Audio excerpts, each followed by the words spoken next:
Fakes once, twice. Here comes the third effort. Shot. It's off the goal post. In the box. Headed around. One more. Oh! You can feel the fans' excitement. Look at the camera shaking. Great goal for the Bradley Braves. You said it a lot. Bouncing off the upper part of the crossbar. Finding its way to the feet of a Braves. Headed into the box. Bradley with the 1-0 advantage here in late time. Last one went far post. We'll see where this one goes as he sends this one in towards the box. Near post effort. Contact was made.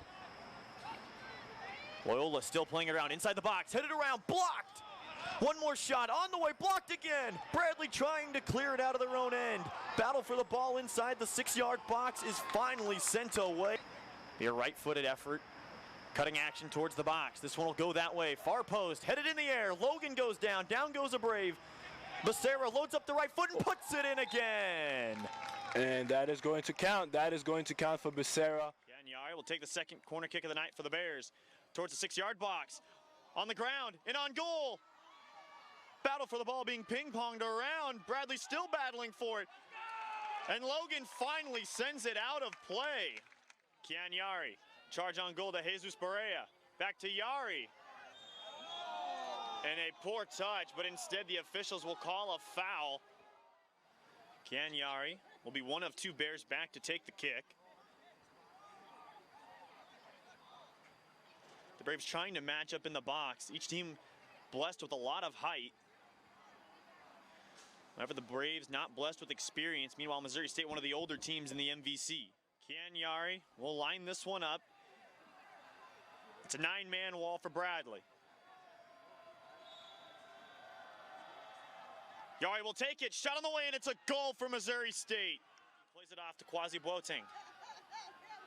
Boateng plays this one off. Can Bradley get a cross off? Back to Quasi, here it is, into the box. Headed by Douglas, ran down by Collins.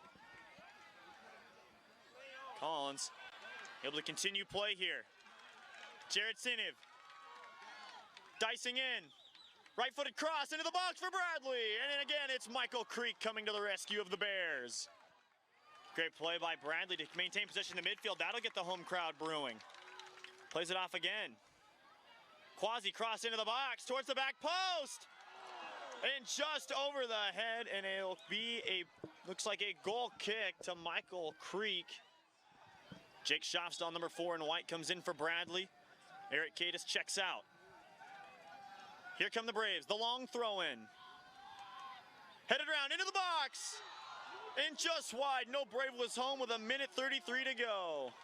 Oh my goodness, what a move from Danny Collins there. Winkler into the box. It's ricocheted off the woodwork. And once more for a goal. If at first you don't succeed, try again. And the Braves finally punch one through. It's the opening goal, 1-0 Bradley. What a run. Check out as he heard over the PA, and Antonio Melendez, number 14, comes in for Drake. So the first substitution has been made tonight. Both teams working with slightly shorter benches as this one is on top of the box and in. Drake evens it all up with 24:15 to go. That's right, and it's Juan Louis. Once more into the box, towed away by Bradley. And they'll break out on the counterattack. It's Danny Collins loses possession, coming right back to the Bulldogs. Played short, now into the box, and on goal, shot all the way, and it's in for Drake. What a goal there. I think it was Louis Yu. What a goal. Starzyk back inside. Schofstall's there. Plays it toward Quasi Boateng.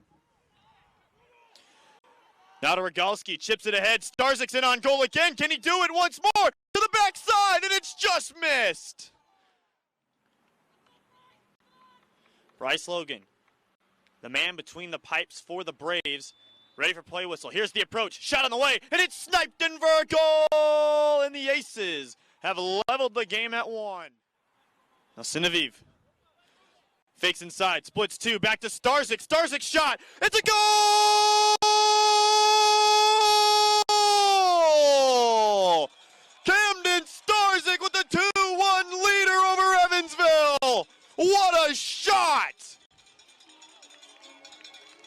17:05 to go in Peoria, and it's 2-1 1 Braves.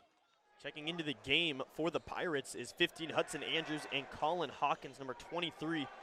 Both played a couple of minutes in that first half, and they'll come in relief duty here as they currently trail by 1. Pull-up jumper from just shy of the elbow. And again, Owens. We saw him do that in the first half. Another great rebound. Kick to the corner. Theoduso for 3. Like Hawkins trying to answer another 3. Calling for the ball down low. Fakes left, spinning to that right shoulder, and it's money for Caleb Middleton. Nice basket there from Middleton. And on the other end, going right back at him. So with the reverse layup, cuts it right back down to 3. Last 2 days. It might be flight time again, and it is! Jammed home, Langston Reynolds. Incredible. And you made a really good comparison. We compared it to a couple players in this tournament, but he's starting to establish himself as his own kind of animal here at the TOC. Nice looking kick out pass for 3 is good as Haskell knocks in the triple, and these two teams are just trading buckets back and forth. First turnover of the night, just shy of their own 30. They didn't get very far on their first drive. A penalty was a main cause of that. But nevertheless, Brady Osmolski will come back out under center. They'll hand it off to the wingback. Knifing upfield, here we go, and off to the races. Peoria Notre Dame with room to run. Mushninsky is finally wrapped up just inside the 15-yard line of Peoria High. A great play for PND. Big play after big. Just about 1 minute left here in the opening quarter. Osmolski hands it off. It's Dawson. Dawson fighting for yardage, and he's going to be swarmed up by a Pride of Lions. A big loss on the play. This will set up first down and goal. Gist out of the pistol will take the snap. Ball again on the ground. Picked up by Clark. Did he get in? Yes, he did. Touchdown, Lions. What awareness by Eddie Clark to pick that up at the feet of his quarterback. The standard offense formation trips to the right. Screenplay set up. It's a double pass. Going downfield, he's got a man open for the Lions, and it is incomplete. Great job getting back into the play by the Irish. A heck of a play call as Nasha definitely something they coach up on their special teams unit. As Eddie Clark will get the handoff here to the left, bouncing off of Irish defender, spinning out of another, a back juke against another, and wouldn't you know it, a stiff arm to finish it off. Was from Eddie Clark, really tough run. Once more, handoff up the middle. Clark with a bit of steam. Clark with a spin cycle, and Clark is off to the races. Can they catch him? The answer is no. Touchdown, Lions. No flags on the field. This play will stand. 47-yard touchdown, if I'm not mistaken there. He had all sorts of space to work with, and that is a dangerous game. Gist out of the pistol. Again, sticking with that same 3 wide receiver set.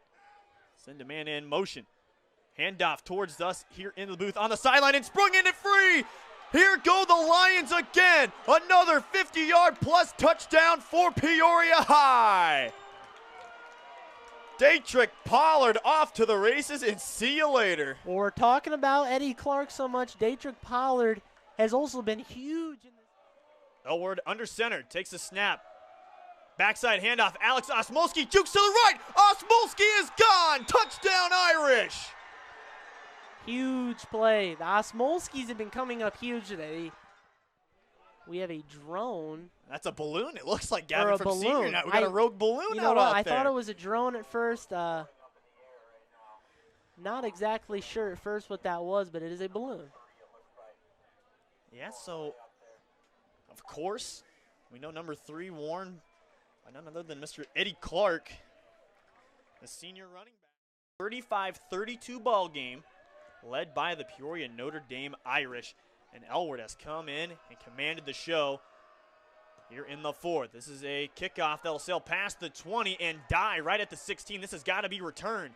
Cutting it upfield is Clark. Clark trying to get to the sideline. Clark with a little bit of green grass. How does this sound if you're a Lions fan? Clark down the sideline. Can he get a block? He can. Clark trying to outrun everybody. Touchdown, Lions, but there is a flag. And Peoria Notre Dame is celebrating like this is coming back. And Late bodies running off here for Peoria. They do get off just in time. Quarterback pass into the flats. It's caught and hauled in with green grass in front of him. Charging down the sideline and finally wrapped up at about the 24-yard line. That was number 8, William Ludoff. So here we go. From the 26-yard line, does Peoria Notre Dame have an all-time classic finish in it?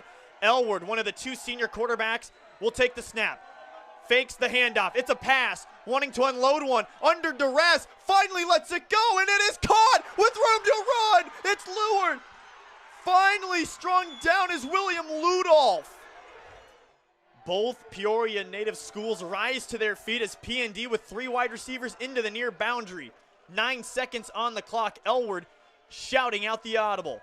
Ludolph is the running back. Time winding down on the play clock. Here's the snap, dropping back to throw.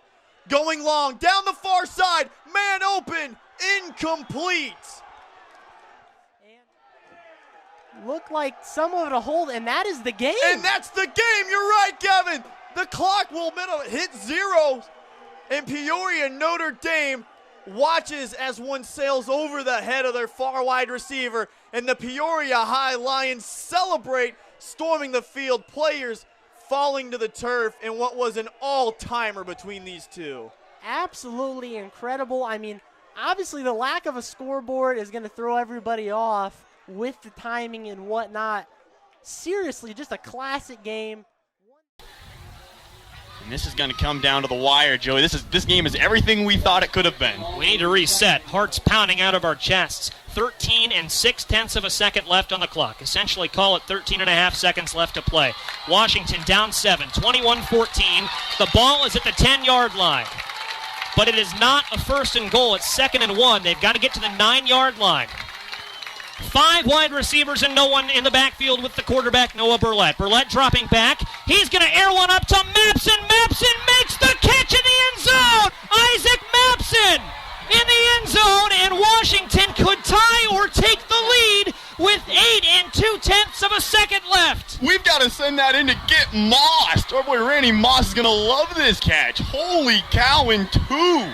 Isaac Mapson, also a basketball player, a key guy for the Panthers basketball team, goes up and gets what could be the game-winning catch. If Washington goes for 2 at the very least, it could send us to overtime with a Paul Sporer extra point. 8 seconds left, 21-20 Pekin, but Washington controls their own destiny.